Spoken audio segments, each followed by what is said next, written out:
Kataona sangjing pakai pate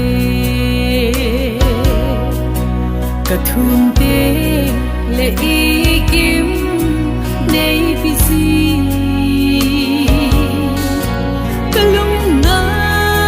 tagelai zinjong nang ma in